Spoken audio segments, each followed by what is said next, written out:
সুপ্রিয় দর্শক, আপনাদের সবাইকে স্বাগত জানাচ্ছি বাংলাদেশ টেলিভিশনের নিয়মিত আয়োজন ফ্যাসিবাদের দিনলিপি অনুষ্ঠানে। আপনাদের সঙ্গে আছে আমি সাইদ খান। আলোচনার জন্য আমার সঙ্গে আছেন দুজন অতিথি। আমার ডান দিকে আছেন লেখক ও নিরাপত্তা বিশ্লেষক জিয়া আহমেদ, বাম দিকে আছেন নাগরিক ঐক্যের যুগ্ম সাধারণ সম্পাদক সাকিব আনোয়ার। শাসকরা যখন জনগণের মৌলিক অধিকার কেড়ে নেয় তখনই ঘটে গণবিপ্লব।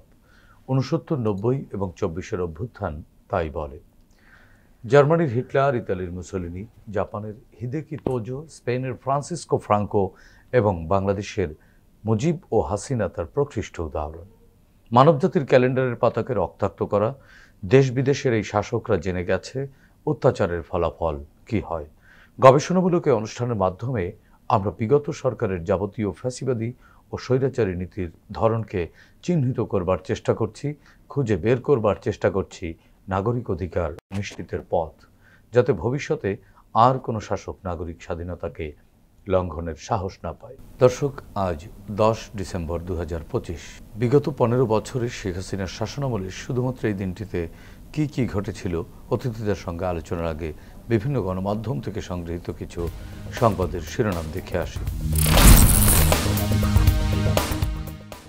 2009 জাতীয় মানবাধিকার কমিশন থেকেও নেই 2011 $100 কোটি ঋণ পেতে হলে বাংলাদেশকে শর্ত মানতে হবে, 85% পণ্য কিনতে হবে দিল্লি থেকে, ভারতের সিদ্ধান্তই চূড়ান্ত। 2012 অবরোধে অচল সারা দেশ। 2013 সিরাজগঞ্জে পুলিশের গুলিতে শিশু নিহত। 2014 নতুন পে স্কেল ঘোষণা করলে মূল্যস্ফীতি বাড়তে পারে। 2015 এক বছরেই পাচার 76,000 কোটি টাকা। 2017 মানবাধিকার কমিশনকে পাত্তা দিচ্ছে না স্বরাষ্ট্র মন্ত্রণালয়। 2018 দুদকের ভূমিকায় নিরপেক্ষতা খুঁজে পাওয়া দুরূহ। 2019 পুলিশি বাধায় বিএনপির র্যালি পণ্ড। 2021 বিশ্ববিদ্যালয়ে শারীরিক ও মানসিক নির্যাতন, র্যাগিং আতঙ্কে কোমল মন। 2022 বিএনপিকে আর ছাড় দেবে না আওয়ামী লীগ। দর্শক, শিরোনামগুলো দেখলাম, এবার শুনবো আলোচনার বিষয়ের উপরে। প্রথমে যাচ্ছি জিয়া আহমেদ, আপনার কাছে একটু আলোচনা শুনতে চাই। 2009 সালের খবর এটি। জাতীয় মানবাধিকার প্রতিষ্ঠান থেকেও নেই। বিগত রিজিমে আসলে জাতীয় মানবাধিকার কমিশন নামের একটি কমিশন ছিল এবং অনেক মানবাধিকার সংগঠন আমরা দেখেছি যে কাজ করেছে, কিন্তু আসলে কি কাজ করেছে তারা? জাতীয় মানবাধিকার কমিশনটা আসলে সৃষ্টি হয়েছিল 2009 সালে। এটা একটা অ্যাক্টের মাধ্যমে, যেটার মূল লক্ষ্য ছিল যে বাংলাদেশে বিদ্যমান নাগরিক অধিকারের কী অবস্থা এবং বিদেশের যেসব আমরা স্বাক্ষর করেছি মানবাধিকার বিষয়ক যেসব সনদগুলোতে, সেগুলির বাস্তবায়ন এবং আমাদের দেশের নাগরিকদের উপরে কোনো মানবাধিকার লঙ্ঘনের ঘটনা এসব যদি ঘটে সেই ব্যাপারে প্রয়োজনীয় ব্যবস্থা নেওয়ার জন্য। প্রথম বছর বা প্রথম টেনিওরে যিনি এটার চেয়ারম্যান হয়েছিলেন তিনি ছিলেন ঢাকা বিশ্ববিদ্যালয়ের আইন বিভাগের অধ্যাপক ডক্টর মিজানুর রহমান। এই ভদ্রলোক থাকাকালের সময় অফকোর্স যে ওই সময়কালে তো আপনার কোনো নিরপেক্ষ মানুষের পক্ষে কোনো সাংবিধানিক প্রতিষ্ঠানের দায়িত্ব পাওয়া সম্ভব ছিল না। তিনি আওয়ামী সমর্থক ছিলেন, তারপরেও তার কিছু অ্যাক্টিভিটি চোখে পড়েছে, খুব বেশি না কিন্তু চোখে পড়েছে। যেমন ধরেন আপনার তিনি ওই যে আমাদের একটা ছাত্র লিমন, তাকে একজন পুলিশ কর্মকর্তা গুলি করে তার পা কেটে ফেলতে হয়েছিল। সেই ছেলেটার কাছে গিয়েছেন, তার যে মামলা টামলা এইসব ব্যাপারে সহায়তা করেছেন, এই জিনিসগুলো ছিল। এবং উনি কখনো কখনো দু একটা ক্ষেত্রে আপনার মানে তার ভয়েস রেইজ করার চেষ্টা করেছেন। পরবর্তীতে আমাদের যে সরকার ছিল তারা দেখলো যে এই ধরনের লোককেও রাখা নিরাপদ না, তখন তারপর থেকে তারা এই মানবাধিকার কমিশনটাকে বেসিক্যালি আমলাদের পুনর্বাসন কেন্দ্র হিসেবেই প্রতিষ্ঠা করে। আপনার এরপরে যারা আসেন তারা সবাই আপনার প্রাক্তন সচিব বা রিটায়ার্ড সচিব ছিলেন, এবং এটার সদস্যদের মধ্যেও আপনার 60-70% হলো প্রাক্তন সচিব বা প্রাক্তন আমলা। তো তাদের সময়কালে কি হয়েছে এটা তো পরিষ্কার যে আমাদের বাংলাদেশে ওই সময়কালেই আপনার ইলিয়াস আলীর মতো জাতীয় নেতা বিলুপ্ত হয়ে বা তাকে গুম করে ফেলা হয়েছে, চৌধুরী আলমকে করা হয়েছে। আপনার এই যে দেখেন যে ব্রিগেডিয়ার আজমি, তিনি 8টা বছর আয়নাঘরের মধ্যে আবদ্ধ ছিলেন। এই মানুষগুলির ব্যাপারে কোনো ভয়েস রেইজ করেন নাই তারা আপনার এই একটা অ্যাপিলেট ডিভিশনের বিচারপতির স্ট্যাটাস নিয়েছেন, চা নাস্তা খেয়েছেন, বড় বাড়ি বড় গাড়িতে থেকে চড়েছেন, কিন্তু দেশের মানবাধিকার পরিস্থিতির কোনো উন্নতি কিংবা তারা এখানে যে সরকার এই মানবাধিকার যে অধিকারগুলো সেগুলিকে যে ভুলুণ্ঠিত করেছে সেগুলিকে তারা চেক দেওয়ার চেষ্টাও করেন নাই। পারার প্রশ্নটা তো ভিন্ন, কিন্তু চেষ্টাটাও থাকবে, সেই চেষ্টাটাও তারা করেন নাই। এই সময়কালটা শুধু এই যে বিদেশের যে আমরা যেসব আমাদের সরকার বা আমাদের দেশ যেগুলি স্বাক্ষর করেছে সেগুলির যে রিকুইজিট ছিল যে একটা মানবাধিকার কমিশন থাকতে হবে, সেটাকে রেখেছেন আমলাদের পুনর্বাসন কেন্দ্র হিসাবে। সাকিব আনোয়ার, মানবাধিকার কমিশন এবং মানবাধিকার পরিস্থিতি, এটা একটু বিশ্লেষণ শুনতে চাই। মানবাধিকার কমিশন তো অনেক পরের বিষয়, মানবাধিকার বিষয়টাই তো আসলে এক্সিস্ট করতো না। মানবাধিকার মানে কি? নাগরিকদের অধিকার। তো নাগরিকদের সকল ধরনের যেটাকে নাগরিক অধিকার, সাংবিধানিক অধিকার যাই বলি না কেন, কোনো ধরনের অধিকারই তো আসলে ছিল না। কোনো রকমে মানুষ বেঁচে ছিল, এটাই। এর বাইরে আপনার অধিকার এবং সেই অধিকার নিয়ে রাষ্ট্র কিছু করবে, কোনো কাজ করবে বা কোনো সাংবিধানিক প্রতিষ্ঠান কাজ করবে, কারণ সাংবিধানিক প্রতিষ্ঠান তো আসলে এক্সিস্ট করতো না, সব কিছুই তো আসলে নিয়ন্ত্রিত হতো এক্সিকিউটিভের মাধ্যমে। ফলে সাংবিধানিক প্রতিষ্ঠান বলি, সংবিধিবদ্ধ প্রতিষ্ঠান বলি, এগুলো সব কিছুই আসলে এক্সিকিউটিভের একটা এক্সটেনশন হিসেবে কাজ করেছে। ফলে এখান থেকে আসলে মানুষের, জনগণের অধিকার নিয়ে কোনো কাজ হবে সেটা সত্যিকার অর্থে এক্সপেক্ট করার কোনো সুযোগ নাই। কারণ দেখেন, ৭১-এর মানবতা বিরোধী অপরাধের জন্য বাংলাদেশে বিচারের ব্যবস্থা হয়েছে, এবং এরপর এই রেজিম, যে রেজিম নিয়ে আমরা এখন কথা বলছি, সেই রেজিমের মানবতা বিরোধী কর্মকাণ্ডের বিচার হচ্ছে এখন। তার মানে মানবতা বিরোধী কর্মকাণ্ডগুলো ঘটেছে ৭১-এ, এরপরে যে ঘটেনি তা না, কিন্তু যেভাবে ঘটেছে যার জন্য আসলে এই ধরনের বিচারের আয়োজন করতে হচ্ছে, আলাদা করে ট্রাইব্যুনাল গঠন করতে হচ্ছে, সেটা ঘটেছে তো এই রেজিমে, ঠিক যখনই এই মানবাধিকার কমিশন গঠিত হয়েছে। যে রেজিমের শুরুতেই 2009 সালে এই কমিশন গঠিত হয়েছে। ফলে এই কমিশন আসলে কি কাজ করেছে সেটা তো আমরা পরিষ্কারভাবেই বুঝতে পারি। আর জিয়া ভাই যেটা বলছিলেন যে গুম যে বিষয়টা, আয়নাঘর, এগুলো তো তৈরি হয়েছে এই রেজিমে। ফলে এখানে আসলে মানবাধিকার বলে কোনো কিছু এক্সিস্ট করতো না। মানবাধিকার পরিস্থিতি, আর একজন রাজনৈতিক কর্মী হিসেবে যদি আপনি বলেন তাহলে না, জিয়া ভাই বলেছেন যে মানবাধিকার কমিশনের প্রথম কমিশনের যে চেয়ারম্যান প্রফেসর মিজানুর রহমান, তিনি কথা বলার চেষ্টা করেছেন, তার মানে তিনিও তো অনেক মানবাধিকার হরণের সাক্ষী হয়ে আছেন। অবশ্যই সেগুলো যদি এখন ট্রায়ালে আনা হয় তাহলে তো তিনি একজন সাক্ষী এবং রাষ্ট্রীয় চেয়ারে থেকে সাক্ষী। হ্যাঁ, সর্বোচ্চ জায়গা তাকে কি মানে এরকম কোনো জিজ্ঞাসাবাদ বা এরকম কোনো তদন্তের আওতায় আনা উচিত কিনা? হ্যাঁ, তিনি অনেক কিছুর সাক্ষ্য হতে পারেন, এবং তিনি যেহেতু তখন ভয়েস রেইজ করবার চেষ্টা করেছেন কখনো কখনো। ফলে যদি তার ভিতরে লেজিটিমেসি দিয়েছে, ওই জায়গাটাই বলছিলাম যে দুটো ব্যাপারই হতে পারে। এমনটাও হতে পারে যে যেহেতু ওটা একদম শুরুতে, ফলে কিছুটা দেখানোর চেষ্টাও হতে পারে যে মানবাধিকার কমিশন কিছুটা নিরপেক্ষভাবে কাজ করছে, একটা কমিশন আছে, এটা জাতীয় হোক বা বিশেষ করে আন্তর্জাতিকভাবে বিষয়টাকে উপস্থাপন করবার জন্য। কারণ যেহেতু মানবাধিকার কমিশনের সাথে যেভাবে যেটা বলছিলেন যে অনেক আন্তর্জাতিক সনদে তো আমরা স্বাক্ষর করি, ফলে তাদেরকে দেখানোর একটা বিষয় তো আছে। সেখান থেকে হতে পারে যে তিনি আসলে ওভাবেই আসলে তার কাজ দায়িত্বটা ছিল যে কিছু কিছু জায়গায় এইভাবে ভয়েস রেজ করা হতে পারে।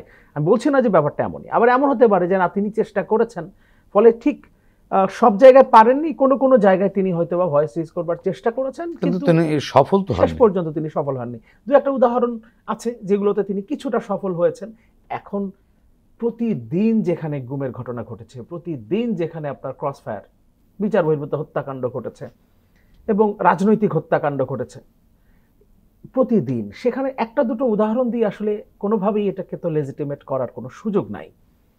এ কারণে মানবাধিকার কমিশন আদৌ আসলে কোনো কাজ করেছে, কোনো ফাংশন করেছে এমনটা আসলে বলা যাবে না। কিন্তু দুর্ভাগ্যের বিষয় হলো 5 আগস্ট পরবর্তী সময়ে আমরা কি সেই যে মানবাধিকার পরিস্থিতি যেখানে চলে গিয়েছিল সেখান থেকে খুব বেশি উত্তরণ ঘটাতে পেরেছি?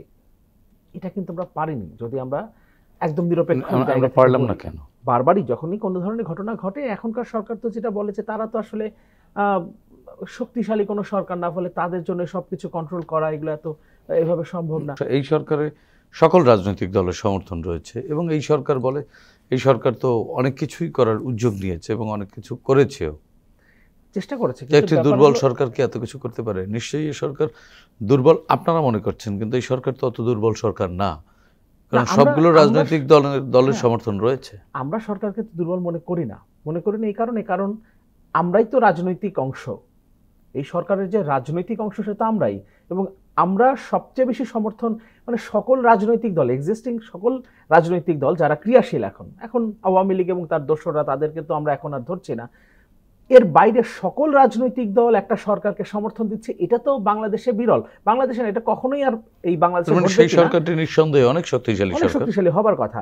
কিন্তু বিষয় হলো যে হবার কথা কেন হয়নি না। আপনি ধরেন যদি পুলিশের কথা যদি বলেন, আইন শৃঙ্খলা রক্ষাকারী বাহিনীর মধ্যে শুধু পুলিশের কথা বলেন, অন্যান্য বাহিনীর কথা আমি বাদই দিলাম, পুলিশের উপরে আপনি কি আদৌ সেই নিয়ন্ত্রণ প্রতিষ্ঠা করতে পেরেছেন? মামলা বাণিজ্য কি হয়নি 5 আগস্ট পরবর্তী সময়ে?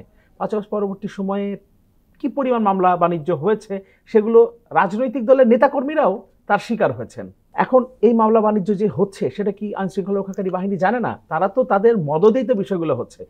মামলা বাণিজ্য বলতে কি অভ্যুত্থানে ভূমিকা রাখা এরকম কেউ কি মামলার আসামি হয়েছে? অভ্যুত্থানটাকে আমরা যদি ধরেন শুধুমাত্র 24 বলছি না, 24-এর আন্দোলনে অংশগ্রহণ করাও তো অনেকে, আন্দোলন করা কি কেউ এরকম মামলা বাণিজ্যের শিকার হয়েছে, পরিস্থিতির শিকার হয়েছে কিনা? কখনো কখনো তো এরকম দু একটা বিষয় এসছে যে তারাও মামলার হুমকি পাচ্ছেন কিংবা মামলা বাণিজ্যের শিকার হয়েছে, একটা দুটো ঘটনা ঘটেছে। কিন্তু বিষয় হলো যে অভ্যুত্থানকে আমরা যদি শুধুমাত্র এই 24 জুলাই আগস্টের মধ্যে সীমাবদ্ধ করে সীমাবদ্ধ না। এই অভ্যুত্থানকে আপনার ওই 2009 সালে যখন মানবাধিকার কমিশন গঠিত হয়েছিল তখন থেকে অভ্যুত্থান শুরু হয়ে গেছে, ধরতে হবে আমাদের।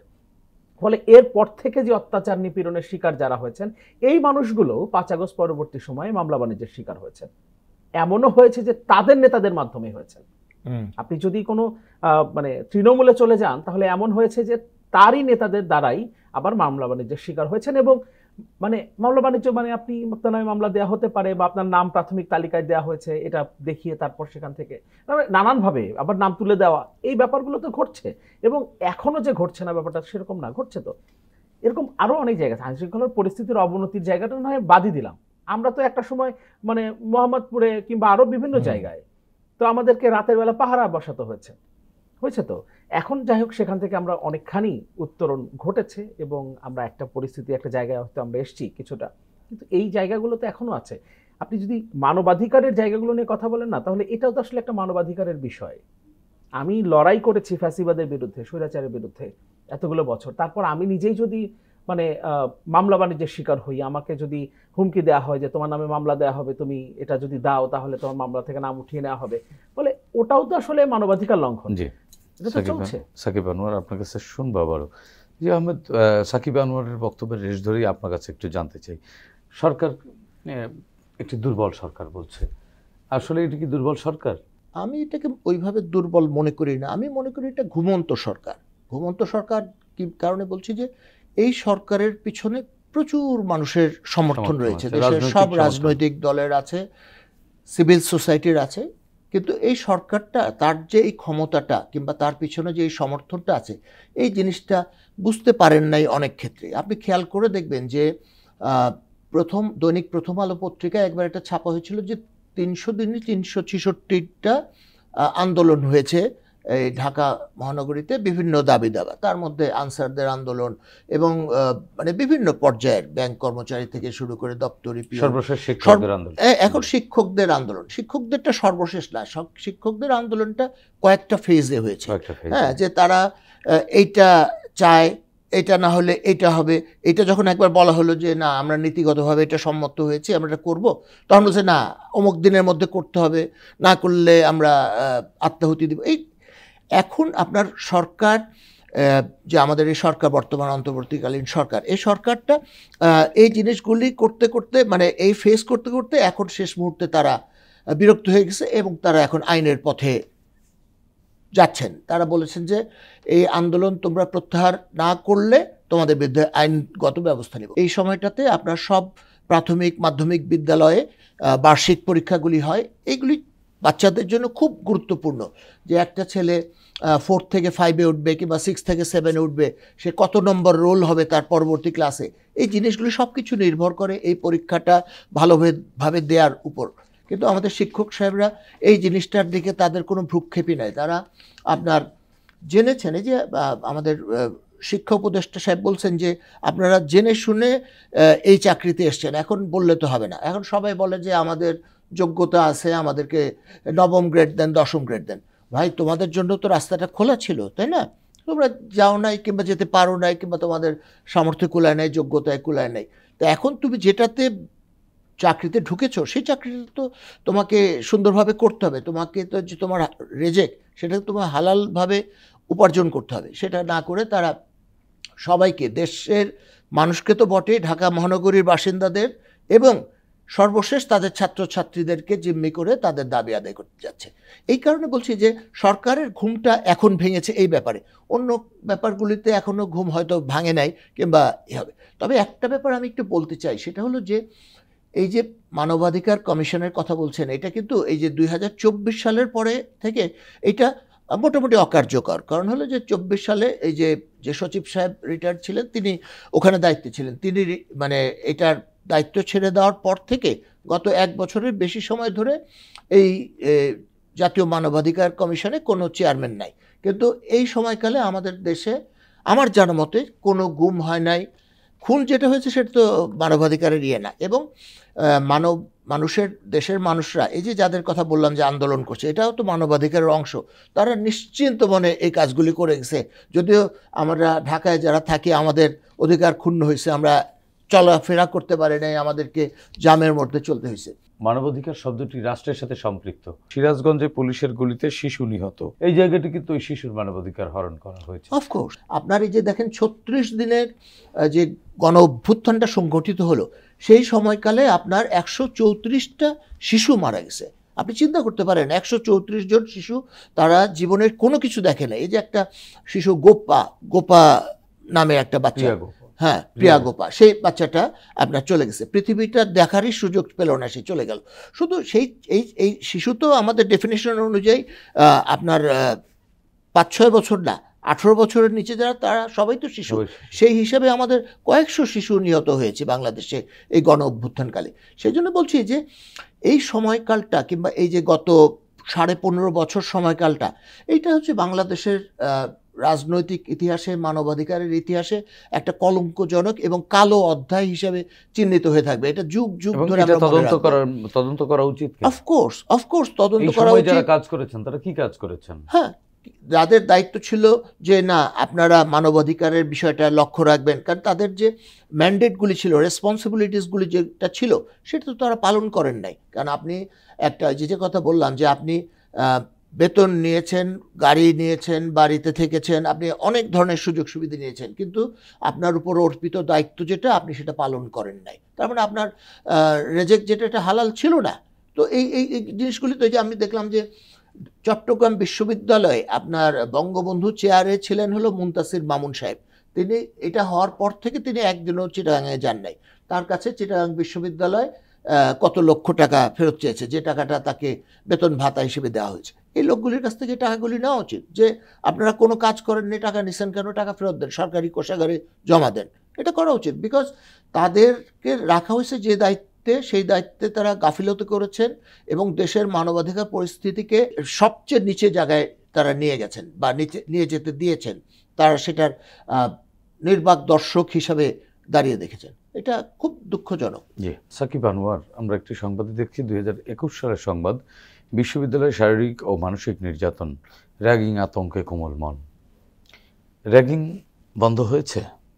21 সালে তো আসলে মানে ওটার র্যাগিং পর্যায়ে তো আসলে ছিল না, ওটা আসলে মানে দলীয় হিসেবে চলে গেছিল। র্যাগিংটাকে আমরা একভাবে জানি, যেটা আগে আমরা দেখতাম যারা নতুন করে বিশ্ববিদ্যালয়ে বলেন বা কলেজে বলেন তারা ভর্তি হতো, তাদের সাথে কিছুটা এটাকে বলা যেতে পারে এক ধরনের দুষ্টমির ছলে তাদেরকে, এক ধরনের মব, এক ধরনের এটাও মব, ঠিক না? হ্যাঁ, এটাও এক ধরনের মব। হ্যাঁ, কিন্তু মানে আগে যেটাকে মানে র্যাগিংটা আসলে আগে যে ফর্মে ছিল সেটা এক ধরনের কিছু সময় হয়তো দুষ্টমির ছলে তাদেরকে কিছুটা ঠাট্টা মশকরা করা, এবং তারপর আবার মানে এক ধরনের পরিচিতি পর্ব হিসেবেও আসলে এই র্যাগিংটা প্রচলিত ছিল একটা সময়। ক্যাম্পাসগুলোতে, আপনি কলেজ বলেন, বিশ্ববিদ্যালয় বলেন, ক্যাম্পাসগুলোতে, হলগুলোতে মানে যেভাবে দলীয়করণ হয়েছে, যেখানে আপনার ছাত্রলীগ, সরাসরি আমরা যদি বলি যে আপনি যদি ছাত্রলীগ না করে তাহলে আপনি হলে থাকতে পারবেন না, আপনার হলে একটা সিট নিশ্চিত করতে হলে আপনাকে ছাত্রলীগ করতে হবে। এখন আমরা অনেক পরিবারের, এখন শিক্ষার্থীদের এখন আমরা দেখতে পাচ্ছি যে যারা আসলে ছাত্রলীগ করেছে, প্রকাশ্যে ছাত্রলীগ করেছে, এমন অনেকেও আছে যারা এখন দাবি করছে যে তারা আসলে বাধ্য হয়েছে ছাত্রলীগ করতে। আবার বিশ্ববিদ্যালয়ে, বিশেষ করে ঢাকা বিশ্ববিদ্যালয়ের কথা যদি আমরা বলি, তাহলে ছাত্রী হলগুলো বাদ দিলে ছাত্রদের প্রত্যেকটা হলে আপনি যদি মেঝেতেও ঘুমাতে চান তাহলে আপনাকে ছাত্রলীগ করতে হবে, এবং মানে ফার্স্ট ইয়ার এবং কখনো কখনো সেকেন্ড ইয়ার পর্যন্ত আপনাকে অবশ্যই সকল কর্মসূচিতে যেতে হবে। ফলে র্যাগিংটা একটা সময় যেটা ছিল যে একদিনের জন্য, কিছু মুহূর্তের জন্য আপনার সাথে কিছুটা দুষ্টুমি, আপনি যেটা বললেন যে ঠাট্টা মশকরার মধ্য দিয়ে একটা পরিচিতি পর্ব, সিনিয়রদের সাথে জুনিয়রদের একটা মিথস্ক্রিয়া, হ্যাঁ, ওই জায়গা থেকে আসলে এটা হয়ে গেছে যে একটা মানে কন্টিনিউয়াস প্রসেস। আপনাকে হয়তো প্রথমে 1 বছর বা 2 বছর ধরে আপনি আসলে র্যাগিং এর মধ্যেই আছেন। র্যাগিং বিষয়টাকে আপনি যেটা করতে চান না সেটাকে আপনাকে করতে বাধ্য করা হচ্ছে। আবার আপনি যদি সেটাকে অপোজ করেন তাহলে পরিণতি কি হয়েছে সেটা তো আমরা দেখেছি। সারা রাত ধরে পেটানো হয়েছে। জৌলক হলে একবার এই ঘটনা ঘটলো, সম্ভবত 5জন শিক্ষার্থীকে সারা রাত ধরে পেটানো হলো, এবং ভোর রাতে তাদেরকে নিয়ে আবার শাহবাগ থানায় সোপর্দ করা হলো, তাদেরকেই শিবির ট্যাগ দিয়ে তখন তাদেরকে আবার শাহবাগ থানায় সোপর্দ করা হয়েছে। তো এ ধরনের নানান ঘটনা তো আছে। অর্থাৎ আপনি কোনোভাবেই এই প্রসেসের বাইরে যেতে পারবেন না, আপনাকে এই প্রসেসের ভেতরে থাকতে হবে। অর্থাৎ আপনি র্যাগিং এর একটা কন্টিনিউয়াস প্রসেসের মধ্যেই ছিলেন আপনি বিশ্ববিদ্যালয়ে ভর্তি হওয়ার পর থেকে। ফার্স্ট ইয়ার সেকেন্ড ইয়ার চলে যাওয়ার পর একটা সময় আসলে আচ্ছা আমি যদি এই দলটা, যেহেতু আমাকে যেতেই হচ্ছে, আমাকে তো সময় দিতেই হচ্ছে, ফলে আমি যদি দলটার সাথে যুক্তই থাকি তাহলে আমি হয়তো বা হলে একটা সিঙ্গেল সিট পাচ্ছি, আমাকে হয়তো মেঝেতে ঘুমাতে হবে না, আমি হয়তো কারোর সাথে ডাবলিং করতে পারবো, এরপর হয়তো আমি সিঙ্গেল রুমেও চলে যেতে পারবো যদি আমার রাজনৈতিক অবস্থানটা ভালোভাবে তৈরি হয়। ফলে এই সব কিছুর মধ্য দিয়ে আপনার সাধারণ শিক্ষার্থীদেরকেও আপনার দলের ভেতরে আপনি ভিড়িয়ে ফেলার একটা প্রসেসের মধ্য দিয়ে আসলে ওই বিষয়টা চলে এসেছিল এইভাবে। ফলে র্যাগিংটা কিন্তু আর ছিল না। আগে যেটা র্যাগিং ছিল সেই র্যাগিং এর ব্যাপারটা ছিল না। এটা আসলে মানে আপনাকে এই পদ্ধতির মধ্য দিয়ে যেতে হবে, এটা একটা সিস্টেম হিসেবে দাঁড়িয়ে গিয়েছিল। শুরুতে মানবাধিকার দিয়ে শুরু করেছিলেন, এটাও তো মানবাধিকারের একটা অংশ। আমি একটা রাজনৈতিক দল, এখন কি এটি বন্ধ হয়েছে? এখন কি র্যাগিং বন্ধ হয়েছে না রূপ বদলেছে? শুধু অভ্যুত্থান পরবর্তী বাংলাদেশ পরবর্তী সময় ওইভাবে দেখা যায় না। র্যাগিংটা, ওই যে র্যাগিং এর যে কালচারটা ছিল, যে আগের যে কালচারটা ছিল, ওই কালচারটা তো মাঝখানে ভেঙে গেছে। ফলে পুরনো জায়গাটাতে ফিরে যাওয়া, মানে ফিরে যাবেন কিভাবে? 15 বছর আগে বা 16 বছর আগের যে শিক্ষার্থীরা, তার মানে এখন বিশ্ববিদ্যালয়ে র্যাগিং নেই। এখন আর বিশ্ববিদ্যালয়ে র্যাগিং নাই। এখন শিক্ষার্থীরা তাদের যারা যেভাবে আসলে তাদের হল বলেন কিংবা বিশ্ববিদ্যালয়ে বলেন তাদের যেভাবে অ্যালটমেন্টগুলো হওয়ার কথা সেভাবে, তার মানে এক ধরনের রাজনৈতিক স্থিতিশীল পরিবেশ তৈরি হয়েছে অবশ্যই বিশ্ববিদ্যালয়গুলোতে, এবং শিক্ষার পরিবেশও ফিরেছে। অবশ্যই শিক্ষার পরিবেশ ফিরেছে, এবং সমস্যাটা হচ্ছে যে আবার শিক্ষার্থীরা ভয় পাচ্ছেন যে যে সরকারটা এখন আছে, এই সরকার চলে যাওয়ার পর যখন আবার একটা রাজনৈতিক সরকার যখন রাষ্ট্র ক্ষমতায় থাকবে তখন আবার পরিস্থিতি বদলায় কিনা। তবে মানে এত বড় একটা অভ্যুত্থানের পর এবং যেগুলো নিয়ে এত আলোচনা হচ্ছে ওই সময়টা, ওই রেজিমটা নিয়ে, খুব সহসাই যে আবার আগের মতো অবস্থায় চলে যাবে তেমনটা না, আমরা এটা আশা করি, এবং সম্ভবত ফিরবে না। জি ভাই, বর্তমান বাস্তবতায় আসলে রাজনৈতিক যে উত্তরণ, সেই উত্তরণের পথে আমরা কতটুকু আগাচ্ছি ফ্যাসিবাদ থেকে গণতন্ত্রায়নের পথে? সাকিব আনোয়ার যেটা বলেন একটু দ্বিমত করতে চাই যে এখানে র্যাগিং বা আপনার ফিজিক্যাল অত্যাচারটা বন্ধ হয়েছে নাই, কিন্তু আপনার মানসিক অত্যাচারটা কিন্তু রয়ে গেছে কিংবা আরও বেড়ে গেছে। আপনি দেখবেন যে ঢাকা বিশ্ববিদ্যালয় বা অন্যান্য বিশ্ববিদ্যালয়গুলোতে ছাত্রছাত্রীরা, বিশেষ করে ছাত্রীরা, তারা বারবার বলছেন যে তারা সাইবার বুলিংয়ের শিকার হচ্ছেন। হ্যাঁ, আপনার কারা করছে এটা এক একজনের এক এক বক্তব্য। যারা মানে ধরেন শিকার হচ্ছেন তারা তাদের বিরুদ্ধ রাজনৈতিক মানুষদেরকে বলছেন, কিন্তু শিকারটা কিন্তু তারা হচ্ছেন মানসিকভাবে তারা যে খুব শান্তিতে আছেন সেটা না। এটাকে আসলে আপনার শুধু সরকার তো পারবে না, এটাতে আপনার সবগুলো রাজনৈতিক দলের কিংবা সবগুলি ছাত্র সংগঠনের নেতৃবৃন্দকে একটা জায়গায় এসে একটা মিনিমাম পয়েন্টে এগ্রি করতে হবে যে আমরা এই জিনিসগুলি করব না। সাইবার বুলিংয়ের একটা হলো যে সবাই মনে করে যে আমার পরিচয়টা ও জানতে পারছে না, কিন্তু আপনার ব্যক্তিগত পরিচয় না জানলেও আপনার পরিচয়টা বা আপনার দলীয় কিংবা আপনার রাজনৈতিক আইডেন্টিটিটা তো পরিষ্কার হয়ে যায়। সেই জন্য সবার এটা উচিত হবে। আর 2 নম্বর যেটা বলছেন যে আমাদের রাজনৈতিক উত্তরণটা আসলে তো অনেকগুলি ফ্যাক্টরের উপর নির্ভরশীল, যা তার মধ্যে একটা হলো যে মানসিক ফ্যাক্টরটা, যে আমরা আসলে গণতন্ত্রকেই আমাদের জীবনযাপনের অংশ হিসাবে বেছে নিব এবং এইটার চর্চার মাধ্যমে আমরা আমাদের সামনের দিনগুলিকে আগায় নিব। এইটা আমাদের সবাইকে মানসিকভাবে হইতে হবে এবং সবাইকে একটা ঐকমত্যে পৌঁছাইতে হবে। এটা না হলে হবে না। সাকিব আনোয়ার জি ভাই, যেটা বলছিলেন আমি পুরোপুরি একমত যে সাইবার বুলিংয়ের যে জায়গাটা সেটা আরো বেড়েছে বলতে হবে। এমনকি শিক্ষার্থী না, শুধুমাত্র অনেক শিক্ষক, নারী শিক্ষকরা পর্যন্ত সাইবার বুলিংয়ের শিকার হচ্ছেন, হেনস্থার শিকার হচ্ছেন, মানে সাইবার স্পেসে। গণতন্ত্রের উত্তরণের যে কথাটা বললেন সেটা 15.5 বছরে কি হয়েছিল যে নির্বাচনী ব্যবস্থা, জনগণের যে ভোটাধিকার, সার্বভৌম ক্ষমতা, সেটার প্রয়োগটা তারা ঘটাতে পারেননি। জোরপূর্বক রাষ্ট্র পরিচালনা করেছে একদল, এবং সেটা করতে গিয়ে তারা যে দমন পীড়ন, নিপীড়ন, নির্যাতন চালিয়েছে তার মধ্য দিয়েই আসলে ফ্যাসিবাদ প্রতিষ্ঠিত হয়েছে। এখন এই ফ্যাসিবাদ থেকে এবং স্বৈরাচারী যে আচরণ ছিল বিগত সরকারের, সেখান থেকে যেহেতু আমাদের ফ্যাসিবাদী মানসিকতার পরিবর্তন কিন্তু সবটুকু হয়নি, না সবটুকু হয়নি। এখন এই জায়গাতে পরিবর্তনের জন্য আমি মনে করি সবচেয়ে বেশি দরকার, আপনি যদি মানে 5 বছর পর পর অন্তত পক্ষে, মানে আমি তো ন্যূনতম জনগণের মুখোমুখি জনগণের মুখোমুখি আপনাকে হতে হবে এবং জনগণের ভোটের মধ্য দিয়ে আপনাকে নির্বাচিত হতে হবে।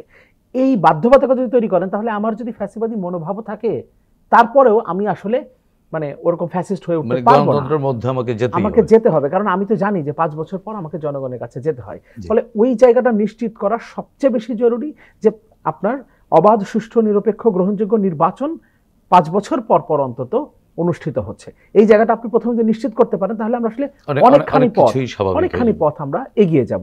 তারপর আস্তে আস্তে আমাদের মানে চরিত্রগত পরিবর্তনের ক্ষেত্রে তো আসলে এটা সময়ের ব্যাপার, চর্চায় তো চরিত্র বদলায়, একটা চর্চার মধ্য দিয়ে আমাদেরকে যেতে হবে।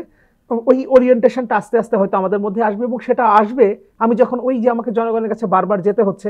রাজনৈতিক নেতার কথাই যদি বলি, তিনি যদি বারবার জনগণের কাছে যান, জনগণের দুঃখ, দুর্দশা, কষ্ট, ওই বিষয়গুলো যদি তিনি সামনে থেকে দেখেন, মানুষ তো আমরা, মানসিকতার পরিবর্তন আসবে। ফলে ওই জায়গাটা নিশ্চিত করা যে 5 বছর পর পরন্ত অবাধ, সুষ্ঠু, নিরপেক্ষ, অংশগ্রহণমূলক নির্বাচনের মধ্য দিয়ে আসলে রাষ্ট্র ক্ষমতার পরিবর্তন হচ্ছে, ওটা নিশ্চিত করার জন্য। ধন্যবাদ সাকিব আনোয়ার আপনাকে। জি ভাই, আপনি কিছু বলতে চাচ্ছেন মনে হয়? না, আমি বলতে চাচ্ছি না। আমি যেটা বলছি যে এই জিনিসটাই হলো একদম মানে বাস্তব কথাটা বলেছে যে আপনার যদি আপনি প্রতি 5 বছর পর পর আপনি মানুষের কাছে যান, সে তো আপনাকে জিজ্ঞেস করবে যে আপনি ভাই বলেছিলেন যে আমাদের এখানে এটা হবে, কিংবা হ্যাঁ ওটা করে দেবেন, এটা করতে পারেন নাই, কিংবা আপনার লোকজন আমাদের উপর অত্যাচার করেছে সেটাকে আপনি বন্ধ করতে পারেন নাই। সো এইটা একটা বিরাট চাপ থাকবে আপনার এই জনপ্রতিনিধিদের উপর, যে তাদেরকে সরল এবং সোজা পথে চলতে হবে যদি পরবর্তীতে নির্বাচিত হতে হয়। ধন্যবাদ জিয়া ভাই আপনাকে, ধন্যবাদ সাকিব আনোয়ার আপনাকেও। প্রিয় দর্শক, 24-এর ছাত্র জনতার গণ অভ্যুত্থান পৃথিবীর ইতিহাসে নতুন এক পরিচিত করেছে বাংলাদেশকে। জনগণ শাসকের শোষণ নয়, চায় স্বচ্ছতা, জবাবদিহিতামূলক রাষ্ট্র ব্যবস্থা, যার মাধ্যমে রাষ্ট্রে তাদের অধিকার নিশ্চিত হবে, প্রজা থেকে হয়ে উঠবেন নাগরিক। আসুন নতুন এই বাংলাদেশকে আমরা নাগরিক বান্ধব হিসেবে গড়ে তুলি, সাধ্যমতো ভূমিকা রাখি দেশ ও জাতি গঠনে। দর্শক, দেখা হবে আগামী পর্বে নতুন অতিথির সঙ্গে। ততক্ষণ পর্যন্ত ভালো থাকুন, সুস্থ থাকুন, বাংলাদেশ টেলিভিশনের সঙ্গেই থাকুন। খোদা হাফেজ।